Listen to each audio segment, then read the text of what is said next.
Hey everybody, I am Dwayne Johnson, and this is What It Takes for Sport Bible.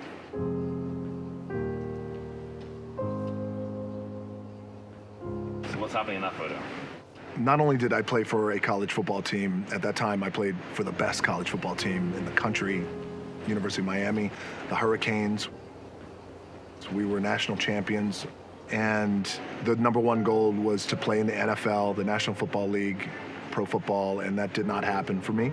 That was hard. It was hard. That was a hard kick in the gut because I'd worked for years and years and years to make it to the NFL. I didn't. My friends around me were making it, and they were becoming millionaires and buying their parents' houses, all the dreams that we all had, and they were living the dreams that we had, and I was not. I was actually living a nightmare. I fell into depression at that time. And what it took to get out of that was time and self-empathy, like, being good to myself and recognizing that life goes on. And this was not the path for me, as much as I wanted it to be the path, as much as I felt like I was doing everything I could to make sure that happened. Just didn't happen, and it wasn't for me, and that wasn't the life or the path for me. And then I picked myself back up and put in the work with my own two hands and created another path. Oh, wow. So what is happening in this photo is this was the other path that I felt was for me, and this is my debut in the WWE. And not only was it my debut, my very first match in the WWE, but I was debuting at one of their major pay-per-views of the year. So you talk about baptism by fire. This was me as Rocky Maivia, and Rocky Maivia was a name that honored both my grandfather and my father, both who are WWE legends and Hall of Famers. And that is also me with a terrible haircut. What it took to become the number one wrestler in the company, and arguably the number one wrestler in the world, was a lot of hard work, a lot of perseverance, a lot of focus, and a lot of continuous context. And what I mean by that is it just required me at that time. I was flying by the seat of my pants.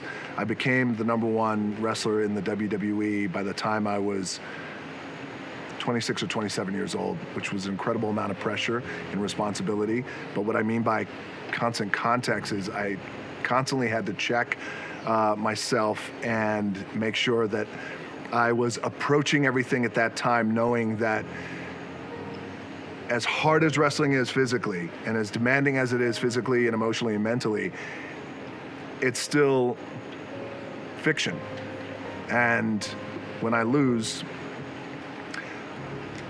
I'm letting other guys beat me, and when I'm winning, I'm really not beating anyone, and they're letting me beat them. And that's the kind of context that you have to keep in your mind, because otherwise in that world of pro wrestling, the ego can really go out of control, and you lose context, you lose perspective, and then you don't become the biggest draw the company has ever seen. What does it take to become the biggest movie star in the world? So what it takes to become the how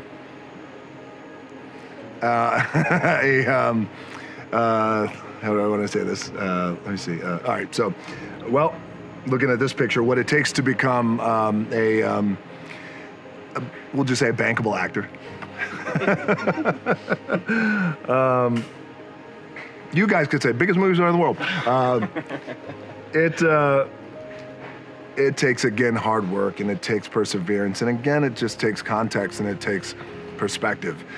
Especially when you get into this world of Hollywood and the business of Hollywood, because it is so demanding and it's incredibly difficult. Yes, being in the ring is incredibly difficult, but the scope of audience and world that you now entertain and are responsible for in movies is global. And this is why it requires a consistent and very constant daily hard work. And also, very, very important is trust your gut and trust your instincts on what the audience will really enjoy and love. And that's really the most important thing. Oh God. Yeah. So the first time I saw this photo, I was in Calgary, Alberta, Canada, and it was about 5 o'clock in the morning, and I was getting ready to go to the gym before I headed to the set of shooting Jumanji. And I woke up to this photo, seeing this photo for the very first time. And at this point in my life, there are very few times in my life where I'm completely blown back on my ass when I see something and completely moved, maybe even a little emotional. But when I saw this, it was just, it was a reflection of again, hard work, and but also just this bigger idea that I never in my life would have ever imagined to be on the cover of Time magazine as, you know, pretty influential guy.